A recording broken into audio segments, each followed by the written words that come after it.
Oremos.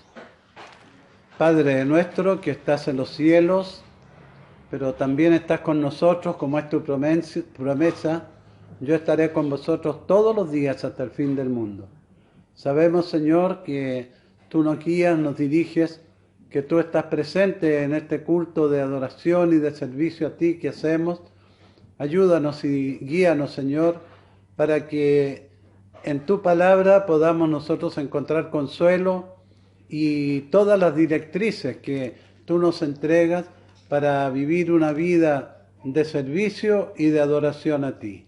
Guárdanos, Señor, y ayúdanos para que nuestro corazón esté puesto en ti, en tu palabra, que desechemos cualquier pensamiento ajeno a ella y que concentremos nuestra mente, nuestro espíritu, nuestro ser entero en el mensaje de tu palabra y que sea, Señor, bueno, muy bueno para nuestras vidas. Te lo pedimos en nombre de Jesucristo, nuestro Salvador. Amén. Amén.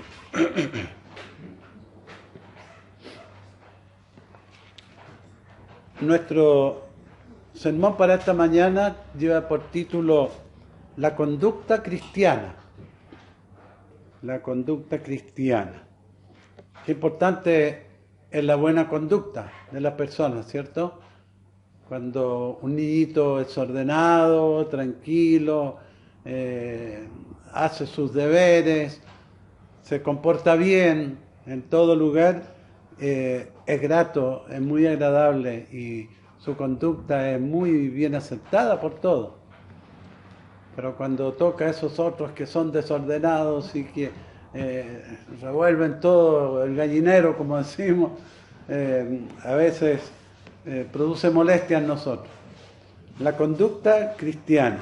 El apóstol Pablo, mirando a lo que Dios ha hecho por nosotros por medio de Jesucristo, describe la conducta y las actitudes que Dios espera de los creyentes como nuestra respuesta a Él.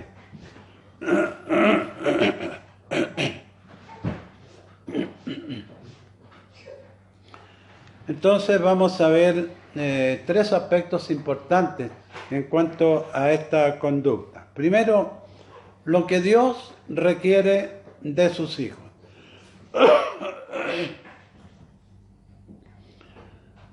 Versículo 12 que leímos aquí en Colosenses capítulo 3, el versículo 12, dice, nos habla lo siguiente: vestíos pues como escogidos de Dios, santos y amados, de entrañable misericordia, de benignidad, de humildad, de mansedumbre, de paciencia.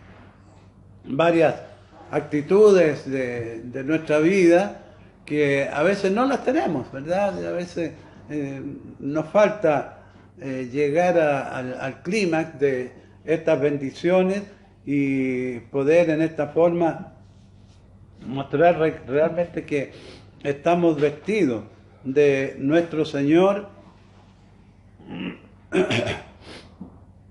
y tenemos la dirección de Él en nuestras vidas. Primero, descubre a los cristianos verdaderos, este pasaje, esta enseñanza que nos da el apóstol aquí. A los escogidos de Dios. ¿Ya? Dice, vestidos pues como escogidos de Dios, o elegidos para la vida eterna, según Efesios 1:4, que leemos varias veces, hemos leído este pasaje en que nos habla de que nosotros fuimos escogidos para vida eterna. ¿Desde cuándo? Desde antes de la fundación del mundo. Entonces, escogidos por Dios para ser salvos. Nadie se convierte a Cristo por su propia decisión. Nadie dice en un momento, ¿sabes? Me gusta lo que estas personas piensan, me gusta lo que ellos desarrollan, lo que ellos creen, lo que ellos dicen. Voy a seguir en la iglesia y voy a estar allí para también hablar y cantar como los demás que yo también soy salvo. Nadie se convierte a Cristo, nadie busca a Cristo por su propia decisión. El creyente solo responde a la gracia soberana de Dios, que en un momento determinado de la vida, Él hace el llamamiento eficaz al cual nosotros respondemos, no porque es un llamamiento del pastor o del anciano o del predicador de turno, sino porque es un llamamiento que viene de Dios. Y siempre estamos dispuestos a esto. Esta gracia de Dios es eficaz, es libre, no recibe ninguna influencia externa a Él. Entonces, todo lo que nosotros somos, todo lo que nosotros hemos experimentado en nuestra vida, en nuestra relación con Dios, a través de Jesucristo, a través de su palabra, viene de lo alto. No es que yo quiera hacerla para mí, por mi gusto, sino que es por dirección de Dios, por iluminación del Espíritu Santo. Esta gracia de Dios es eficaz, es libre, no recibe ninguna influencia externa a Él. Todo viene solamente del Señor. Entonces, a estas personas se dirige el apóstol, escogidos de Dios, santos y amados, santos, separados, ¿verdad? No santurrones, como hemos dicho en otras ocasiones, no pasárselo todo el día con las manos aquí, ¿verdad? No, no es eso, no es eso. Santos, apartados del mundo, viviendo para Dios. Esa es la verdadera santidad nuestra. Santos y amados, es decir, separados por y para Él, y hechos objeto del amor especial e incomprensible de Dios. Entonces nos muestra, después de describir a los cristianos verdaderos con estas dos frases, nos muestra cuáles son las cualidades de ser cristianos verdaderos. ¿Cómo puedo conocer yo a quién es un cristiano verdadero? Continúa diciendo, vestidos pues de entrañable misericordia. Eso tiene que ser nuestra vestimenta, nuestra ropa espiritual, una entrañable misericordia. Otras versiones escriben de otra forma este versículo, y por ser la versión Reina Valera de 1909, dice de entrañas de misericordia, que no es tan precisa como lo que está diciéndonos acá. De entrañable misericordia es algo que está dentro de nosotros. Y en la NBI dice de afecto entrañable. Dos formas de decir lo mismo, pero es mucho más comprensible con esta palabra que leemos, vestidos pues de entrañable misericordia. Vestidos significa cambiarnos la ropa. Cambiarnos la ropa de trabajo, la ropa sucia, la ropa que usamos a diario, y vestirnos de tal manera que mostremos nuestra diferencia con lo que éramos en el mundo. No se trata de la ropa, de este vestido, de este vestón o pantalón, se trata de que nuestro ser esté revestido, vestido de nuevo, significa revestirse, significa volverse a vestir, esté vestido del Espíritu del Señor, que nos lleva a nosotros a lo que está enfocando el apóstol, a que tengamos nosotros un corazón compasivo, que describe las emociones humanas, sacar de nosotros lo que es el rencor natural de nuestra condición carnal, lo cual incluye tener bondad, humildad, amabilidad, paciencia, todo lo cual forma parte del fruto del Espíritu Santo en la vida del creyente, descrito en Gálatas capítulo 5, versículos 22 y 23. Este amor que Dios tiene a sus escogidos nos llama a amarnos, soportarnos y perdonarnos mutuamente entre nosotros, ¿verdad? El versículo 13 lo está señalando de esa forma. Soportándoos unos a otros y perdonándoos unos a otros. Si alguno tuviere queja contra otro. De la manera que Cristo os perdonó, así también hacedlo vosotros. ¿Se fijan? Estamos hablando de características del cristiano verdadero. Y esta es la forma que como cristianos verdaderos nosotros tenemos que vivir, viviendo de acuerdo a la palabra de Dios. Así como Cristo nos perdonó, que nosotros también estemos llanos, estemos abiertos a perdonar a aquel que ha cometido algún desatino con nosotros. Es algo que el cristiano lleva dentro de sí mismo y que tenemos nosotros que poner en práctica en nuestra vida. Entonces, después que explica esto, nos dice por qué debemos tener estas cualidades. De la manera que Cristo os perdonó, así también hacedlo vosotros. Así, los creyentes debemos estar dispuestos a perdonar a los demás. ¿Estás dispuesto tú a eso, hermano y hermana? A veces cuesta, ¿verdad? A veces nuestro carácter, nuestro ego nos hace ponernos orgullosos y decimos, no, que Dios lo perdone, pero yo no. Decimos a veces, ¿verdad? Equivocando completamente el camino. Porque si Dios nos perdonó, Él pide también que nosotros perdonemos a nuestros deudores. Así lo dice en el Padre Nuestro, que nos ayude a perdonar a nuestros deudores. Y esa es una de las grandes características del ser cristianos, lo que Dios quiere y requiere de sus hijos. Este es el primer paso que nosotros tenemos que dar y ver la forma de cumplirlos, de vivir de acuerdo a estos requerimientos del Señor. En segundo lugar, vemos los medios por los cuales podemos nosotros tener estas cualidades. ¿Por qué medios? ¿En qué forma? ¿Cómo podemos nosotros tener la seguridad de poder cumplir con esto, de vestirnos como escogidos de Dios, de entrañable misericordia, de perdonar a nuestros deudores como Cristo nos perdonó? ¿Cómo podemos llegar a eso? ¿Cómo podemos lograrlo? Entonces nos muestra los medios por los cuales podemos tener estas cualidades. Y son tres medios. El amor, la paz de Dios y la palabra de Cristo. Por esos tres medios nosotros podemos tener estas cualidades que el Señor nos pone delante de nosotros para que nosotros vivamos de acuerdo a ellas. El primer medio es el amor verdadero, no el amor interesado, no el amor sexual, no el amor porque si yo amo a mí también me van a amar, no, el amor puro, limpio. Este es el primer medio. Versículo 14 de nuestro pasaje.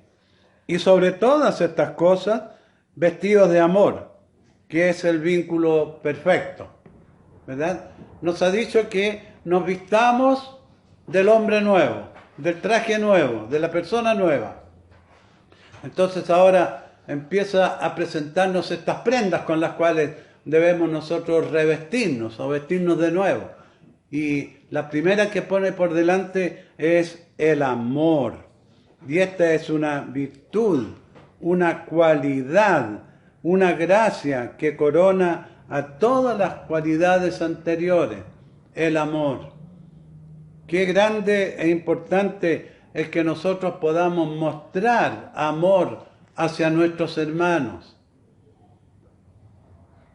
Mostrar amor hacia aquel que siempre nos está fustigando, diciendo o haciéndonos ver que esto, lo otro, aquí y allá. Amarlo, porque también es un hijo de Dios. Y el Señor nos abre esta puerta, este camino en el cual nosotros debemos transitar del amor. Esta es una virtud, una cualidad, una gracia que corona todas las cualidades anteriores. Porque sin amor no podemos tener bondad. Sin amor no podemos tener humildad.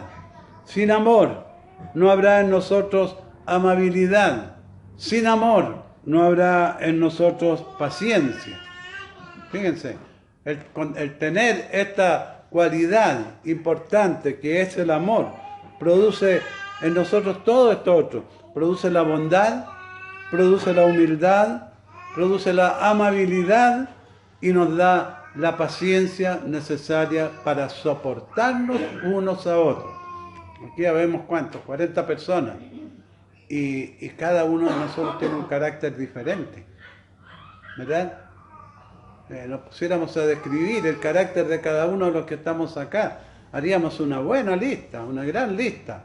Y yo tengo que estar dispuesto a amar al que tiene características diferentes a las mías, que a veces chocan completamente, a veces se contraponen esas características, pero debo amarlo. Porque es lo que el Señor nos manda, es lo que el Señor pide de nosotros, que tengamos nosotros, sobre todas estas cosas, vestidos de amor, que es el vínculo perfecto, para lograr que haya paz completa en el pueblo de Dios, en la iglesia. Entonces, vestidos de... ¿Por qué? Porque el amor cubre todo, da valor y brillo a todas las demás cualidades humanas, cristianas, perdón.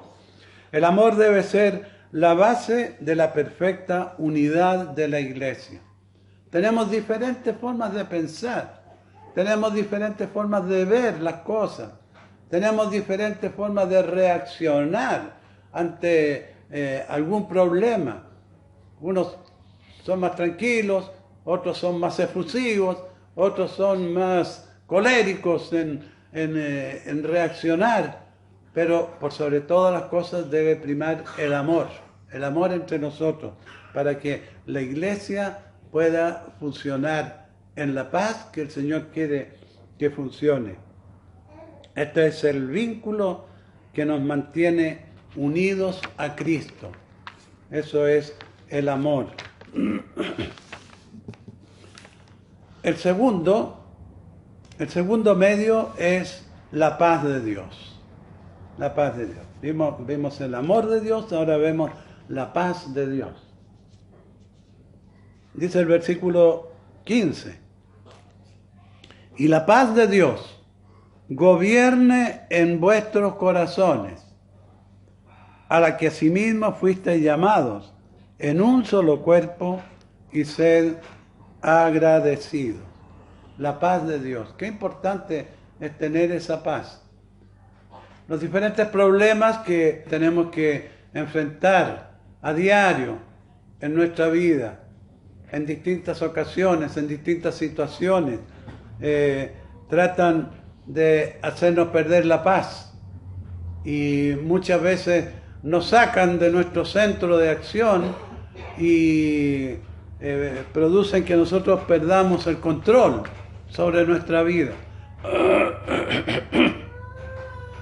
Pero lo más importante es que la palabra de Dios nos está diciendo esto que acabamos de leer. Y la paz de Dios gobierne. Gobierne. ¿Qué significa gobierne? Que nos mande, que nos ordene, que nos dirija, ¿verdad? Gobierne. ¿En qué? En vuestros corazones, a la que asimismo fuisteis llamados en un solo cuerpo. El Señor quiere que tengamos paz, tengamos paz unos con los otros, que en la iglesia haya paz, que no haya diversas fuentes, corrientes, libertades. Hay diferentes formas de pensar. Ayer en la reunión congregacional lo podíamos notar, ¿verdad? Unos hermanos piensan de una forma, otros de otra. Yo pienso acá, él piensa allá, pero que todos esos pensamientos se engloben y se enmarquen en lo que es más importante, en la paz que Dios nos da. Que no sean los problemas de nuestra vida algo que nos haga perder la paz y que nos enfrasque en discusiones, en que no, que yo tengo la razón, mi posición es la justa, yo lo he leído, lo he estudiado y y lo has experimentado, entonces tú estás equivocado. No, que haya paz en nosotros. Una paz completa, verdadera y duradera. Eso es lo que el Señor quiere para nuestras vidas y para la vida de la iglesia. La paz de Dios gobierna en vuestros corazones, a la que asimismo fuisteis llamados en un solo cuerpo. ¿Cuál es ese un solo cuerpo? La iglesia. En ese cuerpo que es la iglesia, nosotros debemos tener una paz completa. No importa que el hermano piense amarillo, el otro piense azul, el otro piense verde, no importa, pero que haya paz entre nosotros, una paz completa, para dar testimonio al mundo que la iglesia es un lugar de paz. En este mundo en el cual no hay paz, en este mundo en el cual todo es controversia, todo son dificultades, que haya en la iglesia, el cuerpo del Señor, que haya paz y ser agradecidos con el Señor. Gobierne implica ordenar, dirigir y mandar. Y el lugar es en nuestros corazones. Que la paz de Dios gobierne en nuestros corazones y seamos agradecidos del Señor. El estar en paz con Dios nos debe mover a estar en paz con nuestro prójimo. Si yo estoy en paz con Dios, entonces eso me tiene que incitar, animar, me tiene que llevar a estar en paz con mi prójimo. Por supuesto que sí. ¿Cómo puedo yo orar al Señor diciendo, Señor, dame paz, dame tranquilidad, dame un control sobre mi pensamiento, ayúdame para tener tranquilidad en mi vida, y luego levantarnos de esa oración, salir afuera y empezar, mira que tú... No es así la cosa. Esa paz que le pedimos al Señor debe llenar nuestro ser y debe verse reflejada en nuestras acciones y en nuestro trato y en nuestra comunión con nuestros hermanos. No vamos a decir solamente con nuestros hermanos. Aquí está hablando de que gobierne en la iglesia, el lugar en nuestros corazones, pero también estar en paz con el mundo. El mundo que no es creyente en el Señor, también tenemos que estar en paz con ellos. Y no andar haciendo discordia por todos los lugares o por cualquier motivo.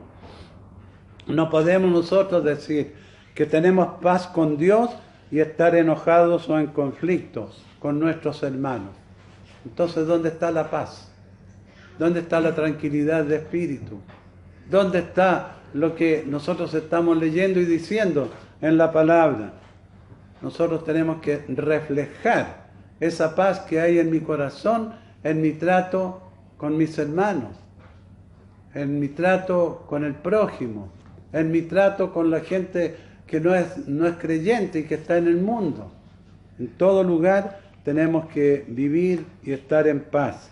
Nos hace ver que hemos sido llamados, en cuanto a la iglesia, a estar en un solo cuerpo, ¿verdad?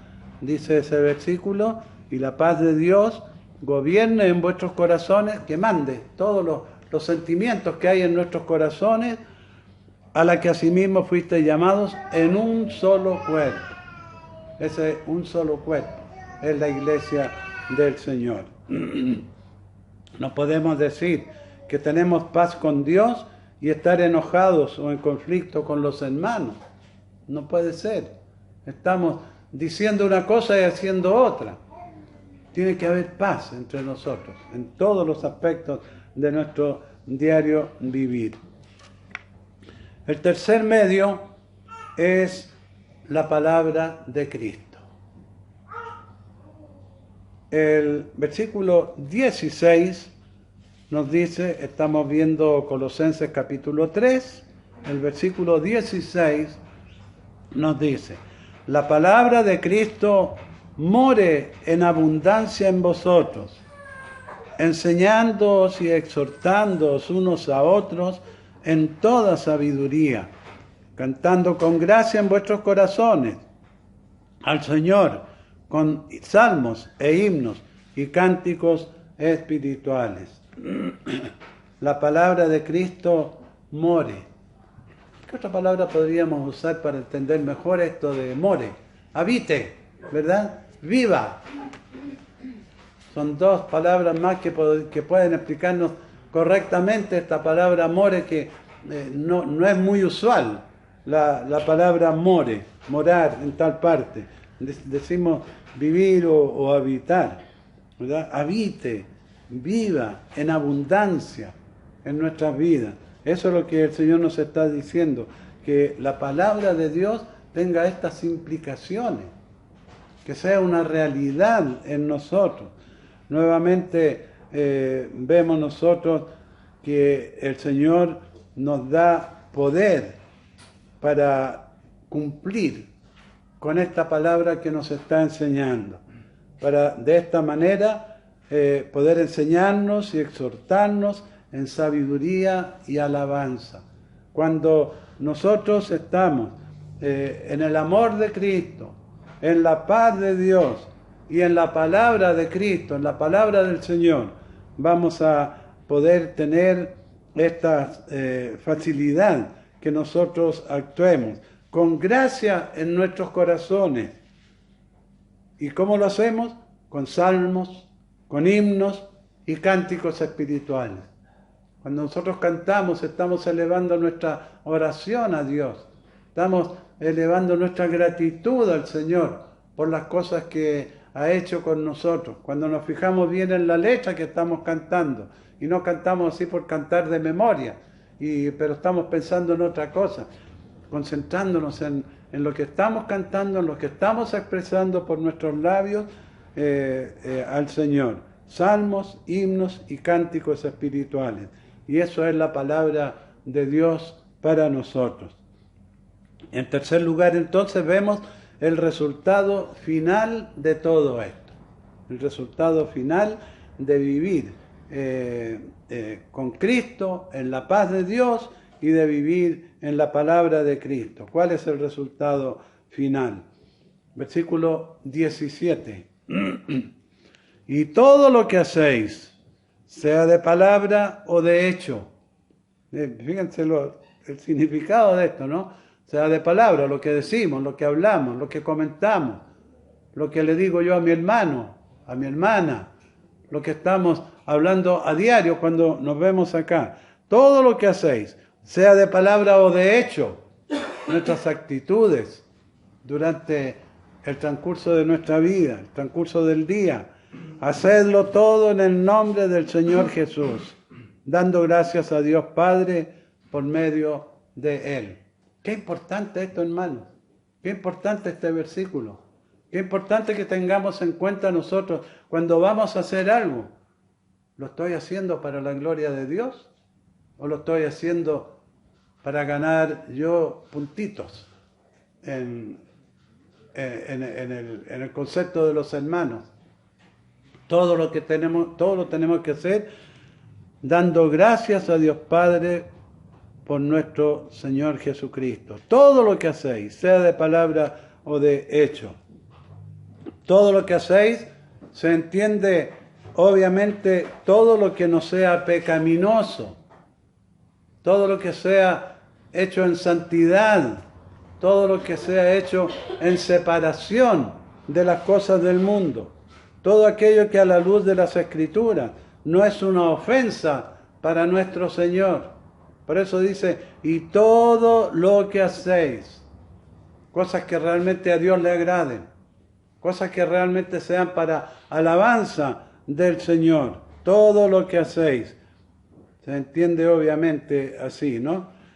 Sea de palabra, nuestra conversación, nuestras respuestas, nuestro vocabulario, el tono de nuestra voz. Qué importante esto, de palabra. Cuando estamos conversando con una persona y la otra persona nos rebate y dice, no, yo creo que estás equivocado, y al final ya nos salimos de nuestra casilla y decimos, bueno, ya piensa como usted quiera. No, que sea de palabra.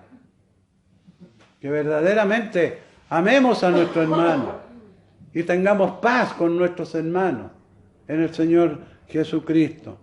De palabra. en todas las cosas.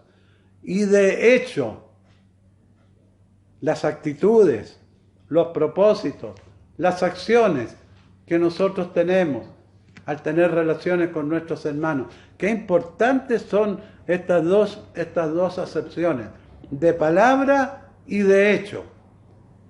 Que nuestros hechos acompañen nuestras palabras y que nuestras palabras avalen nuestros hechos. Eso es lo que nosotros tenemos que hacer para vivir dando un buen testimonio como hijos de Dios. Las palabras y los hechos señalan nuestra conducta diaria. Toda nuestra conducta debe ser para la gloria de Dios y honor del nombre de Cristo. No para exaltarnos nosotros, no para exaltar nuestro ego, no para decir yo soy mejor que tú, no para decir es que yo... No, son para alabanza y gloria de nuestro Señor y Padre y de nuestro Señor Jesucristo. El creyente debe actuar en todas las cosas en conformidad con el carácter santo de su Señor y lo que Él quiere para su vida. Ser imitadores de Cristo. Eso es lo que el Señor quiere enseñarnos en su palabra. Que imitemos al Señor Jesucristo. Así lo dice el apóstol Pablo también, ¿cierto? Sed imitadores de mí, así como yo de Cristo. Y esto es lo que debe dirigir y guiar nuestras vidas. Una buena pregunta es, ¿cómo actuaría el Señor Jesús en situaciones similares a las que nosotros enfrentamos? Bueno, pensar en esto, ¿no? Cuando tenemos que ir a solucionar un problema, una dificultad que se nos ha presentado, un cambio de palabras con el hermano o con gente de afuera, ¿cómo actuaría el Señor? Y siempre recuerdo yo ese libro precioso, esa novela cristiana, En sus pasos. ¿Qué haría Jesús? Si Jesús estuviera en mi lugar, ¿cómo actuaría Él? ¿Qué haría Él? ¿Cómo reaccionaría Él? Entonces, pensando en eso, nosotros miremos a Cristo siempre en nuestra vida. 1 Corintios 10, 31 dice, si pues coméis o bebéis o hacéis otra cosa, hacedlo todo para la gloria de Dios. También sumamente importante en la vida del creyente. La libertad cristiana, así como el resto de conductas y actos diarios, debe usarse para honrar a Dios. No para honrarnos a nosotros mismos, para honrar a Dios. Porque de Él somos, tenemos que reflejar en nuestra vida el carácter de Cristo y a Él tendremos que dar cuenta de todos nuestros actos. En Colosenses 3, 23 y 24 dice, y todo lo que hagáis, fíjense, es importante estos versículos, y todo lo que hagáis, hacedlo de corazón, como para el Señor y no para los hombres, sabiendo que del Señor recibiréis la recompensa de la herencia, porque a Cristo el Señor servís. Que el hermano tiene que dirigir el culto, está sirviendo al Señor. Que el hermano tiene que predicar, está sirviendo al Señor. Que el hermano tiene que preparar un trabajo evangelístico, está sirviendo al Señor. Todo lo que hagáis, hagámoslo de corazón como para el Señor y no para agradar a los hombres. Y por supuesto, si lo hacemos para el Señor, será también del agrado de nuestros hermanos. Dijo un pastor a su congregación, en lugar de vivir para ganarte el aplauso de la gente, hazlo todo en el nombre de Jesús. ¿De qué me sirven a mí los aplausos? ¿De qué le sirve al cantante los aplausos? ¿De qué le sirve al conferencista los aplausos? Quedan ahí, se pierden, se terminan, pasan. Pero la acción que nosotros tenemos, que sea duradera, haciéndolo en el nombre del Señor y para el Señor. Hermanos, que el Señor nos bendiga, dirija nuestras vidas, estamos comenzando un nuevo año y quisiera yo que esta conducta cristiana que el apóstol nos enseña aquí en Colosenses capítulo 3 fuera una realidad en nuestra vida y que todos nosotros actuáramos de la manera como está establecido en su palabra. Oremos.